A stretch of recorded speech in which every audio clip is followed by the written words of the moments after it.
একটা টিম, একটা বড় ম্যাচ, শক্তিশালী টিম, ক্রিকেট ম্যাচ খেলতে নামবে।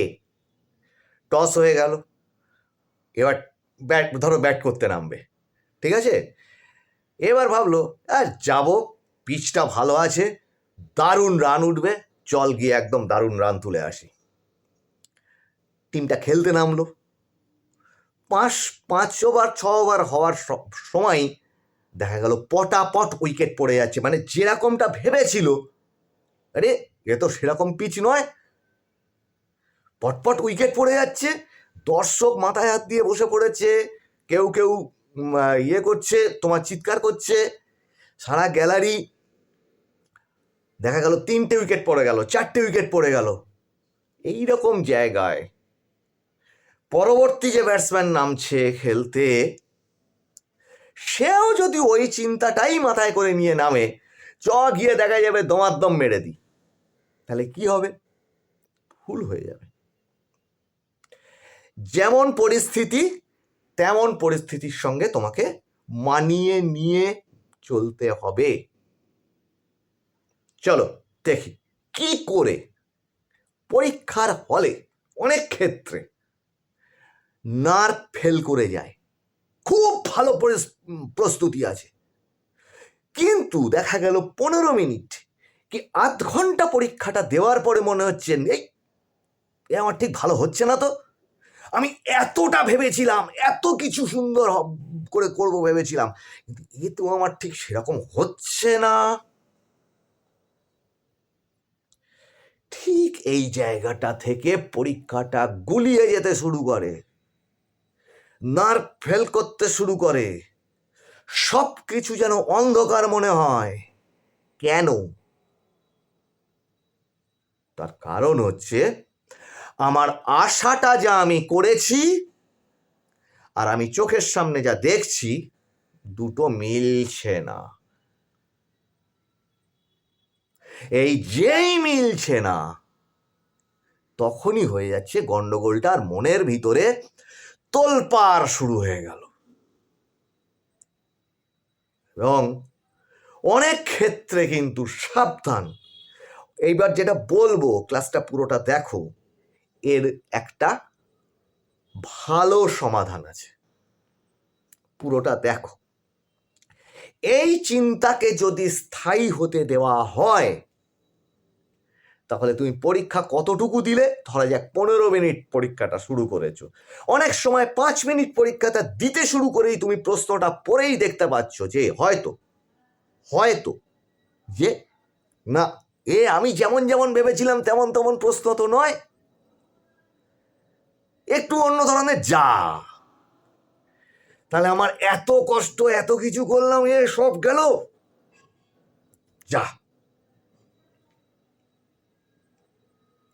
এইখানটা থেকে পুরো পরীক্ষাটা নষ্ট হয়ে যায়, পুরো পরীক্ষাটা শেষ। কি করতে হবে? এই সময়টাতে ভেবে নাও, তোমাদের আমি আজকে এই ক্লাসটাতে প্রথম বলছি, তোমাদের প্রত্যেকের জন্য কিন্তু 180 মিনিটের পরীক্ষা, 3 ঘন্টার পরীক্ষা। আর আমি যতগুলো টাইম ম্যানেজমেন্টের দিয়েছি ক্লাস, যেগুলো হাতে নিয়ে পড়ে প্রতিটি প্রশ্নতে কতটা করে সময় ভাগ করে দিয়েছি, প্রতিটি পরীক্ষার আগে পারলে ক্লাসগুলো দেখে নিও। এই সঙ্গে কিন্তু এটাও বলেছি যে পারলে কারোর হয়তো কোনো একটা বিভাগে আমি হয়তো দিয়েছি 15 মিনিট, সেইটা হয়তো তার 10 মিনিটে হয়ে যায়, অন্য একটা বিভাগে হয়তো তার 20 মিনিট লাগে। ওখানটা একটু চেঞ্জ করে নেবেন নিজেদের পরিস্থিতি, নিজেদের হাতের লেখা স্পিড অনুযায়ী, ঠিক আছে? এইটুকু কিন্তু আমি বলেই রেখে দিয়েছি আগে থেকে। ওই যে টাইম ম্যানেজমেন্টটা, প্রতিটি প্রশ্নের আলাদা আলাদা টাইম দেওয়া আছে, আচ্ছা বেশ দেওয়া আছে, কিন্তু এই প্রথম তোমাদের বলতে যাচ্ছি, আমি প্রতিটি পরীক্ষা 180 মিনিট হওয়া সত্ত্বেও আমি কতটায় দিয়েছি,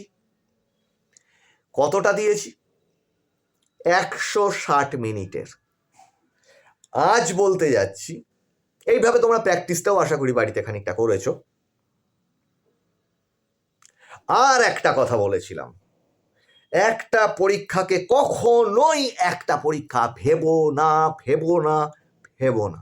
বারবার করে বলছি, একটা পরীক্ষা অনেকগুলো ছোট ছোট পরীক্ষার যোগফল।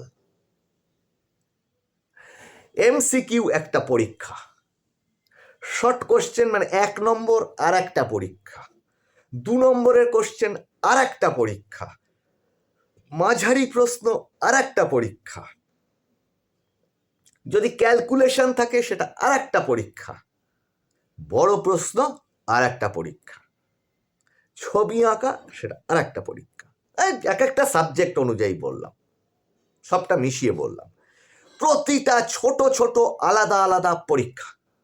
প্রথম চাপ হালকা, 15 মিনিট এমসিকিউ, পরীক্ষা শেষ। 20 মিনিট 1 নম্বর পরীক্ষা, আর একটা পরীক্ষা শেষ। একটা ক্রিকেট ম্যাচ, একটা ফুটবল ম্যাচ, একটা ব্যাডমিন্টন ম্যাচ, কোনো কিছুই যেমন একটানা চলে না। প্রত্যেকটাতেই হাফ টাইম থাকে, জল খাওয়ার বিরতি থাকে, চা পানের বিরতি থাকে, এক্সট্রা টাইম থাকে, এক্সট্রা টাইমে না হলে টাই ব্রেকার থাকে। ভেঙে ভেঙে মাঝখানে গ্যাপ দিয়ে দিয়ে একটা গোটা ম্যাচ তৈরি হয়। তাহলে তোমার পরীক্ষাটা বাবু একটা গোটা পরীক্ষা 3 ঘন্টা ধরে হু করে দিতে কে বলছে? প্রথম কথাই হচ্ছে ছোট ছোট পরীক্ষার যোগফল। এই ছোট ছোট অংশগুলো কি করো, এক একটা সেশনকে জেতার চেষ্টা করো তোমরা। ঠিক আছে, যে প্রথম সেশনটা জিতলে, দ্বিতীয় সেশনটা হয়তো একটু কম হলো, 2টো বাদ রেখে গেলে, চলো 3 নম্বর পরীক্ষাটা মানে 2 নম্বরের প্রশ্ন যেটা, সেটা এবার শুরু করলে, দেখা গেল তাতে অনেকটা পারলে, একটা হয়তো পারলে না।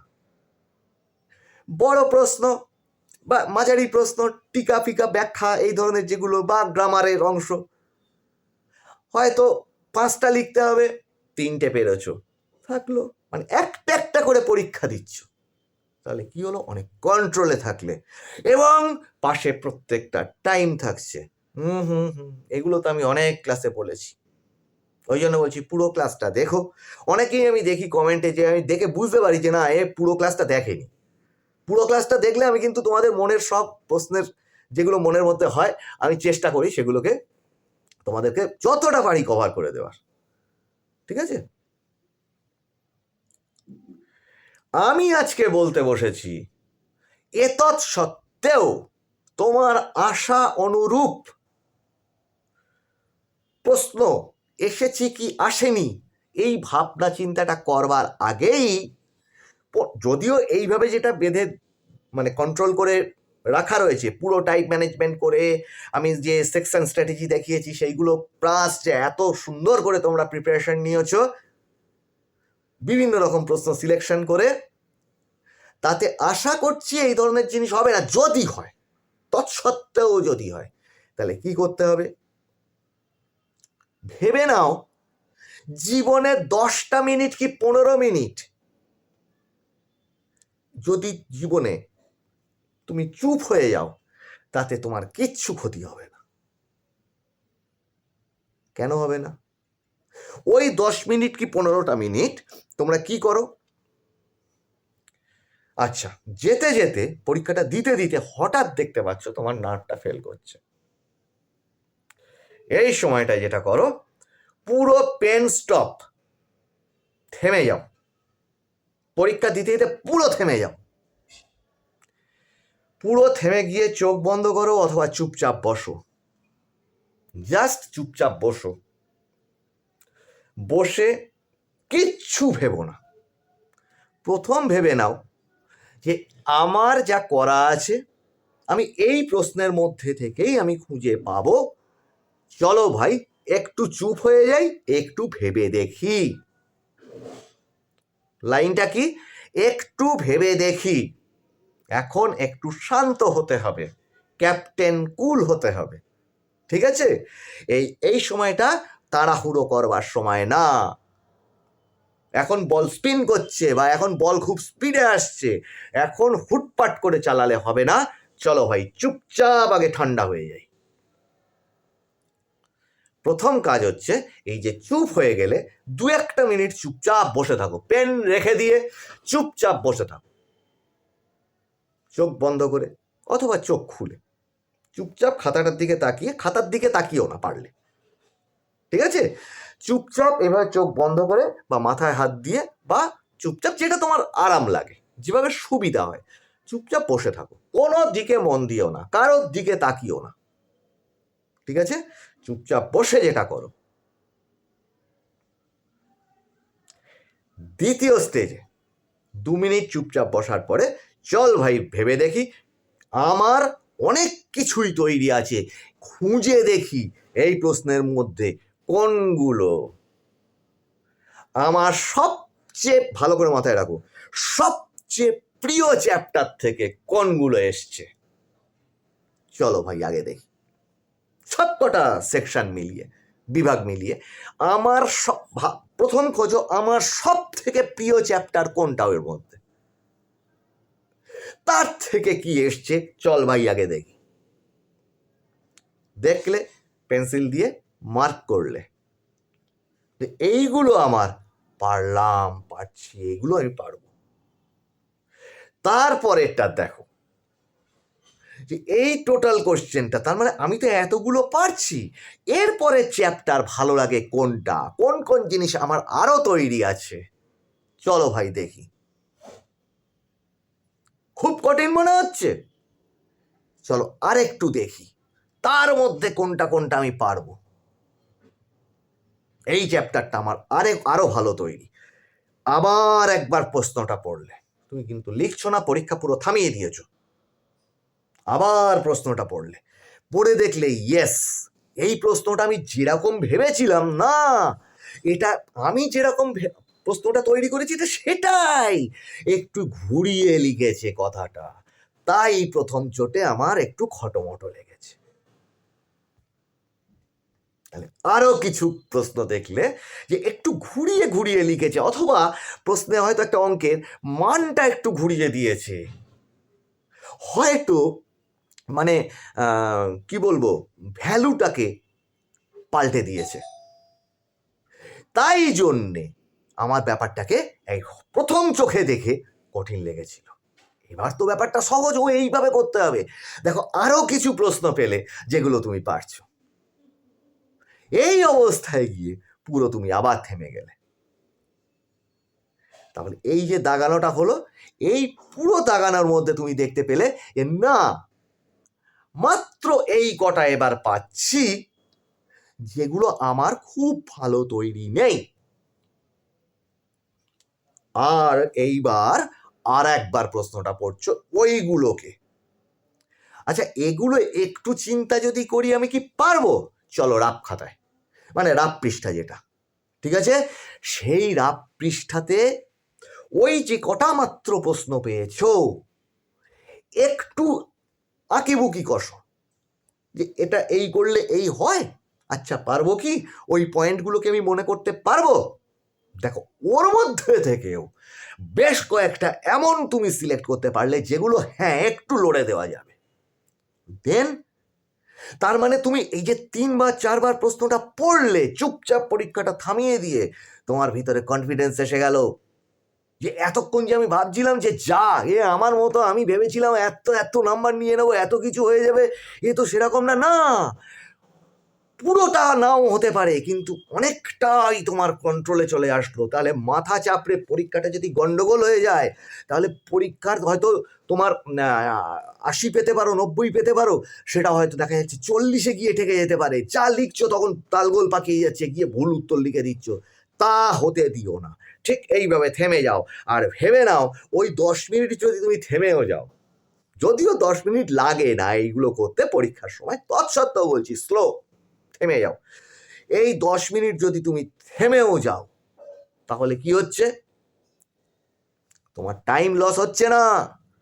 তুমি পারলে দুবারে দুটো ক্ষেপে পরীক্ষাতে 10 মিনিট 10 মিনিট করে থেমে যাও, দুবারে।